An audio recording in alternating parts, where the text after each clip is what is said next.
Hi అండి.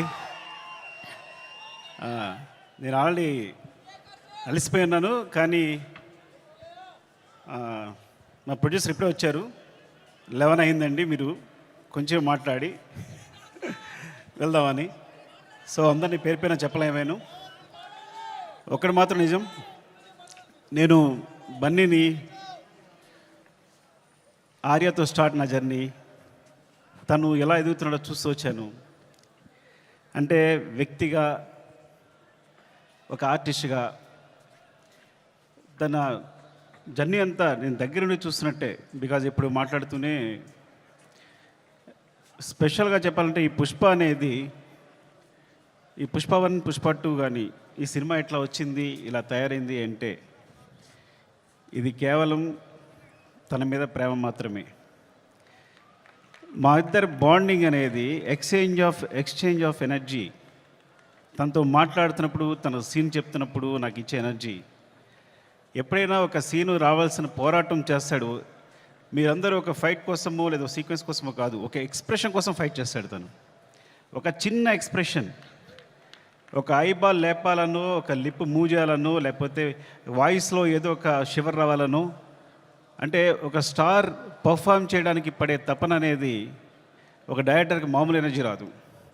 Darling, నువ్వు నమ్మకపో, కేవలం నేను ఈ సినిమా చేయడం నీ గురించి తప్ప ఇంకేం లేదు, నీ మీద ప్రేమ తప్ప ఇంకేం లేదు.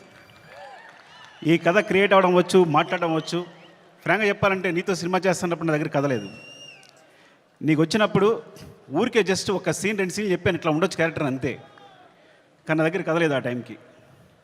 సో నువ్వు నమ్మి నా తర్వాత నువ్వు నాకు ఇచ్చిన ప్రతి క్షణం నాతో మాట్లాడుతూ ఎనర్జీ కానీ, మన ఇద్దరిని కూర్చున్నప్పుడు నువ్వు ఒక సీన్ చెప్పినప్పుడు నువ్వు ఇచ్చే తపన కానీ, సీన్ గురించి పడే తపన కానీ, ఈ వ్యక్తి కోసం ఏదైనా చేసేయచ్చురా.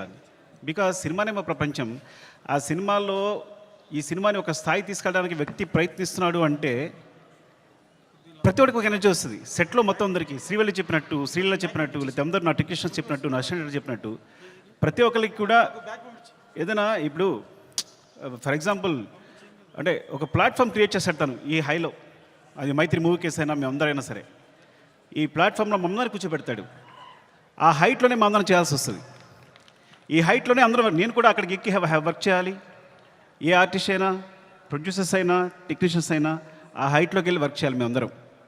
సో తను ఒక ప్లాట్ఫామ్ అంత హైలో క్రియేట్ చేస్తాడు. కాబట్టి మీరు చూసారు కదా టీజర్లో ఉంటుంది, తను ఎక్కడ నిలబడతాడు చూసారా, అక్కడ మనందరినీ తీసుకెళ్తాడు. అక్కడ తీసుకెళ్ళి అందరినీ కూర్చోబెడతాడు, అక్కడ వర్క్ చేస్తాడు. అలా వర్క్ చేయడం వల్ల వచ్చిన మూవీస్నే Pushpa 1 Pushpa 2. Love you darling, is pure my love towards you.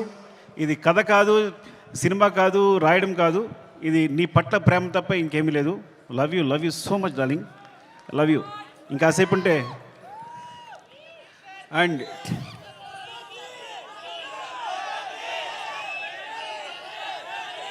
Love you.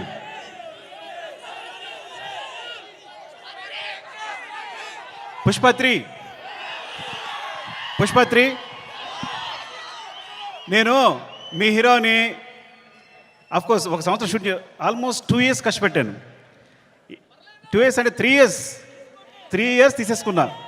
ఒక వ్యక్తి లైఫ్లో 3 సంవత్సరాలు తీస్తానంటే మీరు మీ హీరోని అడగండి, నేను నా ఫ్రెండ్ అడుగుతా తర్వాత నా కోసం మళ్ళీ ఇంకో 3 years ఇవ్వగలే అవకాశం ఉందా అని. Then I will do. Sorry darling, నీ ప్రైమ్ టైం అంతా లాగేసుకున్నాను ఈ రోజున. అండ్ సో అంటే ఇంకా తప్పదు, నేను అందరి గురించి మాట్లాడలేకపోతున్నాను ఇప్పుడు. అండ్ మై ప్రొడ్యూసర్స్, అంటే సినిమా అనేది ఇప్పుడు నేను టెండూల్కర్ ఫ్యాన్ని. టెండూల్కర్ ఫస్ట్ క్లాస్ మ్యాచ్ ఆడుతున్నప్పుడు ఎవరు జనాలు లేరు స్టేడియంలో. అదే T20 వన్ డే మ్యాచ్ ఆడుతున్నప్పుడు అందరూ ఉన్నారు. సో అలాంటి ప్లాట్ఫామ్ క్రియేట్ చేస్తారు మా producers. One day match, T20 match లాంటి ప్లాట్ఫామ్ క్రియేట్ చేస్తారు. సో దాంట్లో మేమందరం మంచి ప్లేయర్స్గా ఆడగలం. So thank you so much. Main Ravi garu, Naveen గారు, అసలు మీ గ్రోత్ అనేది ఎంత బాగుందంటే, ఎంత అందంగా ఉంది అంటే నేను చాలా ఆనందపడుతుంటాను లోపల. Thank you so much sir. ఇంకొకసారి అవకాశం వచ్చినప్పుడు మాట్లాడతాను, ఏమనుకోవద్దు. అండ్ చెర్రీ గారు, అసలు పుష్ప 1 పుష్ప 2 పార్ట్స్ అవడం కారణం చెర్రీ గారు. ఇది 2 parts వేసిన చెర్రీ గారు. సినిమా అయిన తర్వాత ఇన్ని రోజులు పట్టింది సినిమా, ఒకసారి చూడండి ఎంత లెంగ్త్ ఉంది అంటే 3 hours వచ్చిన లెంగ్త్ అంటే ఇది రిలీజ్ చేసేద్దామని అన్నారు. సో ఆ విధంగా పుష్ప 1 రిలీజ్ చేస్తాం, అందువల్ల పుష్ప 2 చేయాల్సి వచ్చింది. Thank you so much Cherry garu. And Deepali, hate and love relationship రోజు మనం గొడవ పడతాం. అండ్ మీరు ప్రతిరోజు మీరు పడ్డ తప్పన సెట్లో. Thank you so much. And కుబా, మీరు దిల్ రుబా. ఈ వ్యక్తి మామూలు వ్యక్తి కాదు. ఈజ్ విజువల్ సార్, అంటే తన విజన్ అనేది వేరే. నేను తను లేకుండా ఒక్క ఫ్రేమ్ కూడా ఊహించలేను. Thank you so much Kuba. And Srivalli గురించి మాట్లాడాలి కంపల్సరీ.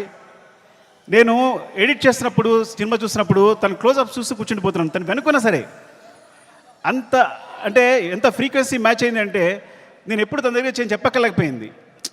అంటే తను నేనేం చెప్పినా వెంటనే తను నేను చెప్తుంది వీళ్ళు చేసేస్తుంది అంతే తప్ప మధ్యలో డిస్కషన్ లేదు ఇప్పుడు కూడా. అంత ఫ్రీక్వెన్సీ మ్యాచ్ ఉంది. అంటే ఒక ఒక ఒక క్లోజ్అప్ని ఎప్పుడు నేను ఎన్నిసార్లు ఎంత వెనకాల తను హీరో మాట్లాడుతున్నా కూడా వెనకాల ఉంటూ ఎక్స్ప్రెషన్ ఇస్తుంటే కనుక నా అయ్యట్ వెళ్ళిపోతుంది. మొన్న గర్ల్ ఫ్రెండ్ టీజర్ చూశాను నేను, రాహుల్ చూపించాడు, అందరినీ క్లోజప్సే. అరే నువ్వు భలే పట్టుకున్నావు ఈ పిల్లల్ని, ఎందుకంటే ఈ చాలా చాలా మంచి ఎక్స్ప్రెషన్స్ ఇవన్నీ కూడా. సో చాలా బాగుంది, గర్ల్ ఫ్రెండ్ టీజర్ చాలా బాగుంది. Thank you Srivalli. నేను ఇంకోసారి మాట్లాడతా, సరిగా మాట్లాడిపోతే. Darling, love you. Desh Prasad, నేను నా జర్నీ ఎలా ఉంటుందంటే ఎవరైనా నా జీవితంలోకి వచ్చారంటే అది సాగుతూనే ఉంటుంది. సో అంటే నేను ప్రేమించే వాళ్ళతోనే ప్రేమతోనే వర్క్ చేయగలను. Darling, love you so much. నువ్వు క్లైమాక్స్ ఇచ్చిన బ్యాక్గ్రౌండ్ స్కోర్ ఈజ్ ఆసమ్. నిజంగా సినిమాని ఎక్కడికో తీసుకెళ్ళావు. Thank you so much darling. And Sreeleela, thank you Sreeleela. And అమ్మాయి అమేజింగ్ మూవ్స్. అండ్ నువ్వు ముద్దుగా తెలుగు మాట్లాడుతున్నావు. నువ్వు మెసేజ్ పెడితే అన్ని తెలుగులోనే ఉంటున్నాయి. ఈ కాలంలో ఒక అమ్మాయి తెలుగు మాట్లాడుతుంది ఇంత అందంగా అంటే, అండ్ గాడ్ బ్లెస్ యూ. నువ్వు చాలా మంచి ఫ్యూచర్ ఉంది. Thank you so much. Dakshayani, కోపంగా ఉందా నీకు? ఏం లేదు కదా. ద్రాక్షాయిని చెప్తారు. Thank you so much for being part of this movie. ఇంకా అందరూ సునీల్ గారు అందరికీ చెప్పాలి. అండ్ రామా, మౌనిక, నిన్ను తగలగా నాకేం వేస్తావో తెలియదు, చివరికి మాత్రం అద్భుతం చేస్తావు. ముందు మాత్రం ఏం చెప్పాడు, సరిగా చెప్పాడు, అంటాడు. చివరికి సెట్ కంప్లీట్ అయ్యేసరికి మాత్రం మనం షాక్ అయిపోయి చూస్తూ ఉండాలి. అలా జరిగినప్పుడు నేను ముద్దు పెట్టుకుంటూ ఉంటాను తనని. అండ్ ఈ నవీన్, ఎడిటర్ నవీన్, అంటే లాస్ట్ మూమెంట్లో ఇవన్నీ కంటిన్యూస్గా చూస్తూ వీళ్ళందరూ గురించి మాట్లాడాలి. రాజకిషన్ గారు, రసూల్, ఇప్పుడు అందరూ చేసిన వాళ్ళు, అండ్ మా టెక్నీషియన్స్ ముఖ్యంగా. అండ్ కమల్ సార్, నేను చాలా కష్టపడ్డాను. టైం అయిపోయింది. ఓకే అందరూ టైం అయిపోయింది చెప్తున్నారు. మళ్ళీ ఇంకొకసారి మాట్లాడుతుంది అందరి గురించి. Thank you so much. Love you.